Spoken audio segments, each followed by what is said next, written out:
who would like to stop aging? Anybody? I'm glad I'm not the only one. Secondly, is there anyone here who would like to live as though they were 20 years younger? Anybody? Yes? Okay, good. Now, if you're 35 or younger, you shouldn't raise your hand on that one. Now, I ask these questions because it is possible to stop and even reverse aging. Sounds like magic, doesn't it? But it's not. Let me give you some examples by starting with two definitions of aging. First, there is the type of aging we all know about, chronological aging. Now, chronological aging means that you start at one point and you progress through time. Logically, we cannot stop that. Nobody could stop the hands of time. If so, I want to speak with you afterwards. But the second type of aging is the one that we need to start to become aware of. It's called biological aging. It's dependent upon how we live our lives. Now, people think, nah, it's all genetic. Oh, I don't care, I'll just have my Frappuccino anyway. Well, let's look at some examples. And I'm sure all of you could think of just one. Ever hear of Jack LaLanne? Yes? Okay. Jack LaLanne is 92 years old, and he exercises 2 hours per day. Wow. 1 hour of lifting weights, 1 hour swimming, or doing other cardio forms of exercise. People would say, well, that's an exception. He's a freak. That's an easy excuse. But there are others like him, some that are younger. Anybody ever hear of Bob Del Monte? I'll give you an example or a hint. Bob Del Monte was the personal trainer for Errol Flynn, Marilyn Monroe, John Wayne. He now currently has a six-pack of abs that you could see, that is. We all have six-pack abs, but most people don't see them. And he lives life with vitality. And then we have at the other side, he's only 85. There's a Japanese man who just recently passed away, named Keizo Miura. Keizo Miura just passed away at 102 years old. Relatively young compared to some of his counterparts. But what is remarkable is not so much the number, but the way he lived his life to the very end. Now, at the young age of 77, he was the oldest man to climb Mount Kilimanjaro. Wow. On his 100th birthday, in celebration of such a wonderful event, he went skiing in Colorado with 3 other generations of his family. What a quality of life. To live not only with your grandchildren and great-grandchildren, but to be active with them.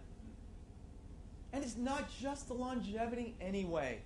It's the quality of life that we must look at. So instead of looking at the average American who shuffles along at 70 years old and think, he's a great guy, look at him, still 70 and moving. Still breathing?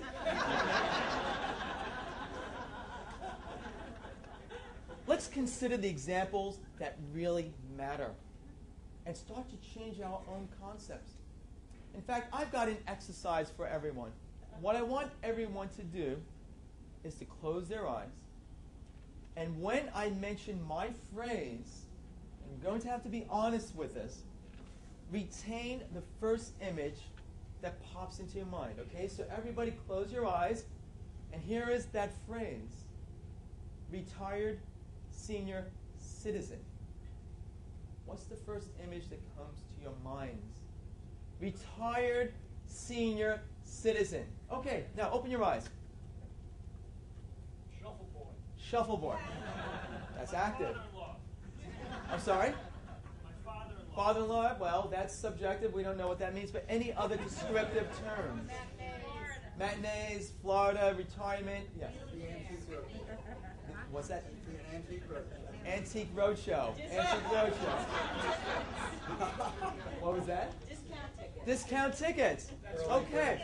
So notice that no one said running on the beach, jumping jacks, swimming, playing tennis, everything that we did when we were 20.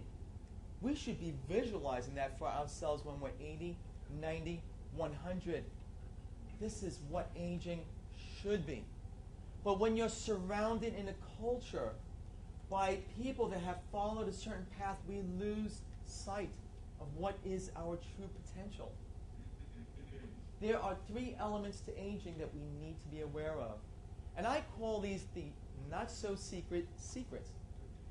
We all know lack of activity. We all know poor diet. 2 very important elements. But there's that 3rd element that we're just learning now. Excess body fat.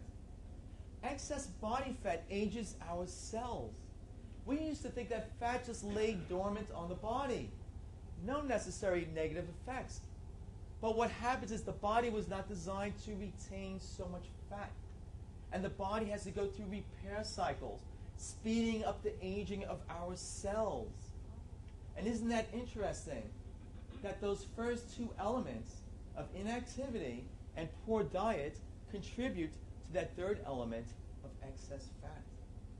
We have a culture that is now 62% overweight, half of which is obese.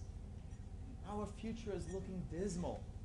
Our youth, I never saw so many overweight children. They're supposed to be out playing. Instead, they're at their computers, they're watching TV. But we need to be the ones who inspire them. A world champion top speaker, Jim Key, once said, "Be so good that you change someone's life." He was talking about speaking. It's time that we apply that to ourselves from a health perspective. Now you say no time, no money. Time me right now. Time me right now. How long did that take? Look at this. You don't have time to go to the gym? Well, then guess what? Because here we go. Just stay active. Well, first you have to learn how to do it. And then you go right to it. But there are many, many options. There are so many options. There are no excuses. And I'm in the business of taking away excuses. So I encourage everyone, watch what you eat. Be serious.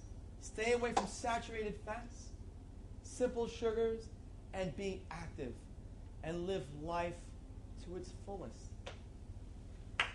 There you go.